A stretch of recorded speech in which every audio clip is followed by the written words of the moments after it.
तो दोस्तों आज हम फिर से आपके लिए लेकर आए हैं देश दुनिया की तमाम ताजा बड़ी खबरें। सबसे पहली बड़ी खबर में आपको बताएंगे दोस्तों कि गाजा पट्टी में जंग के बीच इजराइल के खिलाफ आया अंतर्राष्ट्रीय कोर्ट का फैसला। इजराइल को गाजा में नरसंहार रोकने का दिया आदेश, 1 महीने का दिया वक्त। नेतन्याहू को अंतर्राष्ट्रीय कोर्ट से बड़ा झटका। बिहार में राजद के सब्र का टूटा बांध, नीतीश कुमार से शाम तक मांगा फाइनल जवाब। बिहार में गिर सकती है नीतीश सरकार। मंदिर तोड़कर मस्जिद नहीं बनी, ज्ञानव्यापी मस्जिद की रिपोर्ट पर कोर्ट जाएगा मुस्लिम पक्ष। एएसआई की रिपोर्ट को बताया गलत। अंतर्राष्ट्रीय अदालत के फैसले पर दक्षिण अफ्रीका ने जताई खुशी, कहा यह न्याय की ओर पहला कदम। इजराइल के प्रधानमंत्री को भिजवाएंगे जेल। अंतर्राष्ट्रीय कोर्ट के आदेश को इजराइल के प्रधानमंत्री नेतन्याहू ने बताया अपमानजनक, कहा गाजा में जारी रहेगी जंग, हमास को करेंगे खत्म। फ्रांस के राष्ट्रपति इमैनुअल मैक्रोन निजामुद्दीन औलिया की दरगाह पहुंचे, आधे घंटे कव्वाली का उठाया लुत्फ, वीडियो हुआ वायरल, अंध भक्तों की जली। तो दोस्तों सभी खबरों को आपको एक एक कर बताने वाले हैं, वीडियो को लाइक कर चैनल को सब्सक्राइब कर दें। इसी बीच पर तो दोस्तों अगली खबर की ओर, तो गाजा पट्टी में जंग के बीच आया इंटरनेशनल कोर्ट का फैसला। इजराइल को गाजा में नरसंहार रोकने का दिया आदेश, मात्र 1 महीने का दिया वक्त। नेतन्याहू को अंतर्राष्ट्रीय कोर्ट से झटका। दोस्तों आपको बता दें कि इजराइल और हमास के बीच जारी युद्ध के दौरान अंतर्राष्ट्रीय कोर्ट का आदेश आया है। इस आदेश से इजराइल को बड़ा झटका लगा है। अंतर्राष्ट्रीय कोर्ट ने इजराइल से कहा है कि वह गाजा पट्टी में अपने हमले में हुई मौतों और नुकसानों का पूरा हवाला दे और किसी भी तरह की गंभीर चोट या नुकसान को गाजा पट्टी में रोके। कोर्ट ने अपने आदेश में आगे कहा है कि इजराइल ये सुनिश्चित करे कि उसकी सेना गाजा में नरसंहार नहीं करे और वहां मानवीय स्थिति में सुधारवादी कदम उठाए। इसके साथ ही अदालत ने इजराइल से इस मामले में 1 महीने के भीतर रिपोर्ट देने को कहा है और इजराइल के खिलाफ नरसंहार के आरोप को खारिज करने से मना कर दिया है, जो इजराइल के लिए बड़ा झटका माना जा रहा है। दरअसल आपको बता दें कि दक्षिण अफ्रीका ने इजराइल पर गाजा पट्टी में नरसंहार का आरोप लगाते हुए संयुक्त राष्ट्र में केस दर्ज कराया था।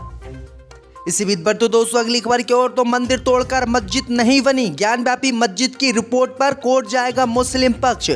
दोस्तों आपको बता दें कि वाराणसी की ज्ञानव्यापी मस्जिद की सर्वे की रिपोर्ट हिंदू और मुस्लिम दोनों पक्षों को सौंप दी गई है। रिपोर्ट में बताया गया है कि मस्जिद का जो मौजूदा ढांचा है वो निर्माण से पहले वहां एक बड़ा हिंदू मंदिर था। मुस्लिम पक्ष ने इस बात को सिरे से खारिज कर दिया है।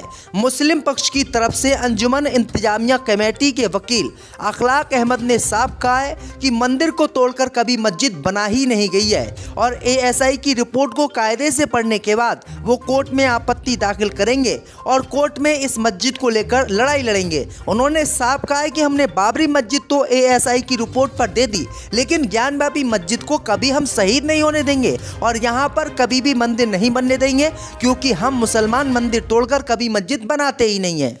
इसी बीच पर तो दोस्तों अगली खबर की ओर, तो बिहार में राजद के सब्र का टूटा बांध, नीतीश कुमार से शाम तक मांगा फाइनल जवाब। बिहार में हो सकता है बड़ा उलटफेर। दोस्तों आपको बता दें कि बिहार में सरकार पलटने की हलचल तेज है। इस बीच अब राजद के सब्र का बांध भी टूट गया है। राजद सांसद मनोज झा ने नीतीश कुमार से रुख साफ करने की बात कही है। उन्होंने कहा कि मीडिया में कयासबाजी की चर्चा से आम जनजीवन भी प्रभावित हो रहा है, वहीं अब राजद भी इससे संयम की स्थिति में है। मनोज झा ने आगे बताया है कि बिहार में महागठबंधन सरकार को लेकर जो कंफ्यूजन की स्थिति है, इस पर वे नीतीश कुमार से आग्रह करते हैं कि शाम तक इसे दूर कर दें कि वो हमारे साथ सरकार चलाएंगे या फिर नहीं। यानी अब राजद का भी साफ कहना है कि अगर नीतीश कुमार चाहे तभी वो बिहार में सरकार चलाएं, वरना वो अपने विधायकों को अपने पास ले जाएं और बीजेपी के साथ सरकार बना लें। लेकिन नीतीश कुमार ने अभी तक कोई भी जवाब नहीं दिया है। इसी बीच पर तो दोस्तों अगली खबर की ओर, तो अंतर्राष्ट्रीय कोर्ट के फैसले से खुश हुआ दक्षिण अफ्रीका, इजराइल को बताया हत्यारा। दोस्तों आपको बता दें कि अंतर्राष्ट्रीय अदालत के फैसले के बाद दक्षिण अफ्रीका का बयान सामने आया है। अफ्रीका ने इजराइल पर लगाए गए नरसंहारों के आरोपों को सही ठहराया है। वहीं इजराइल ने अदालत के फैसले की आलोचना की है। उन्होंने इसे अपमानजनक बताया है।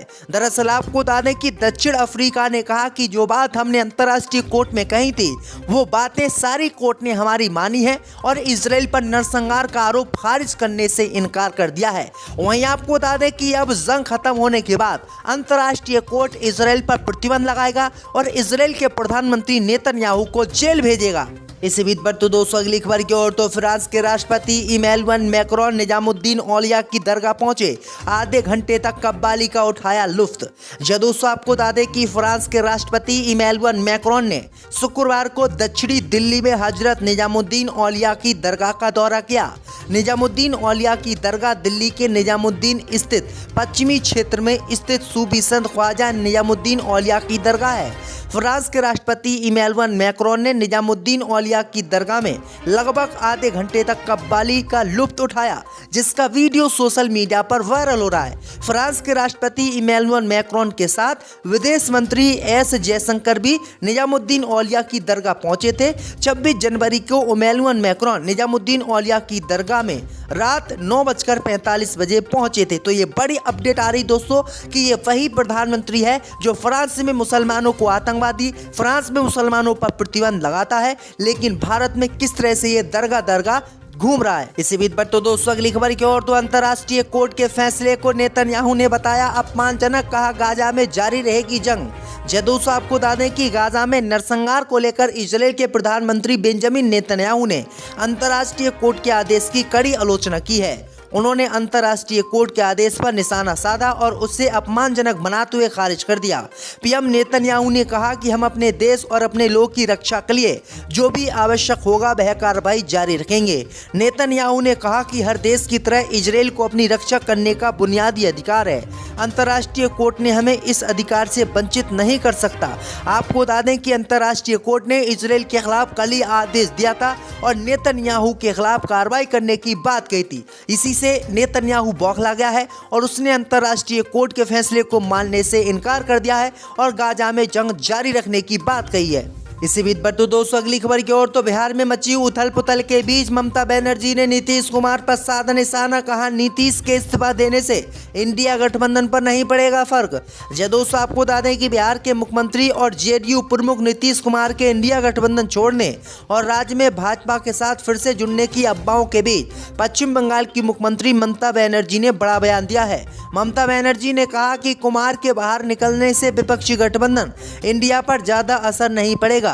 ममता बनर्जी ने 75वें गणतंत्र दिवस के अवसर पर राजभवन में एक कार्यक्रम से इतर मीडिया कर्मियों से बातचीत के दौरान ये बातें कही हैं। उन्होंने कहा कि मुझे लगता है कि नीतीश कुमार ने बिहार के लोग की नज़र में अपनी विश्वसनीयता खो दी है। अगर वह इस्तीफा देते हैं तो तेजस्वी यादव के लिए बिहार में सुचारू रूप से काम करना आसान हो जाएगा।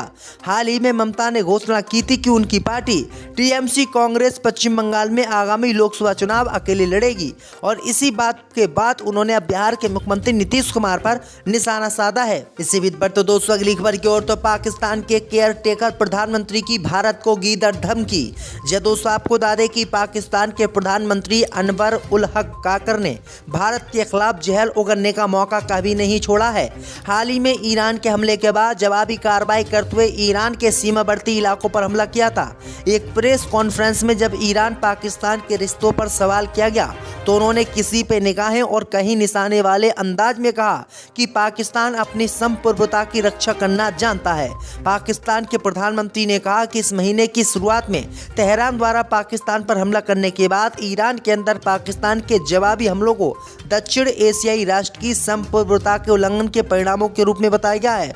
इशारों में भारत को ये संदेश दिया है कि वो इस तरह का कोई काम करता है तो पाकिस्तान उसको उसी की भाषा में जवाब देगा। पाकिस्तान के केयरटेकर प्रधानमंत्री ने कहा कि इस क्षेत्र में उनके दोस्त और दुश्मन हैं। यदि कोई आपकी संप्रभुता का उल्लंघन करता है तो परिणामों की परवाह किए बिना पाकिस्तान उन्हें उनके ही अंदाज में जवाब देगा। यानी उन्होंने भारत को सीधी धमकी दी है कि अगर भारत ने पाकिस्तान में हमला करने की कोशिश की तो पाकिस्तान भी किसी कीमत पर पीछे नहीं हटेगा और बदले का हमला करेगा। इसी बीच तो दोस्तों अगली खबर की ओर तो बीजेपी की बखिया उखेड़ने वाले मोहम्मद जुबैर को सीएम स्टालिन ने दिया सांप्रदायिक सद्भाव पुरस्कार। दोस्तों आपको बता दें कि तमिलनाडु के मुख्यमंत्री एम.के. स्टालिन ने शुक्रवार को गणतंत्र दिवस के मौके पर फैक्ट चेकर मोहम्मद जुबैर को सांप्रदायिक सद्भावना को बढ़ावा देने के लिए राज्य पुरस्कार से सम्मानित किया है। दरअसल आपको बता दें कि ये वही मोहम्मद जुबैर हैं जो अंधभक्तों की फर्जी न्यूज को सही और गलत बताते हैं। ये फैक्ट चेक करते हैं और उस न्यूज की सच्चाई सामने लाते हैं कि जो अंधभक्त देश में फैला रहे हैं वो सही खबर है या फिर गलत। दरअसल आपको बता दें कि जब से मोहम्मद जुबैर ने फैक्ट चेक करना शुरू किया है तब से बीजेपी की बखिया उधेड़ रखी है। और बीजेपी की बखिया उधेड़ने वाले मोहम्मद जुबैर को जो है तमिलनाडु की सरकार ने सांप्रदायिक सद्भाव पुरस्कार से सम्मानित किया है, जो भाजपा के लिए बड़ा झटका है।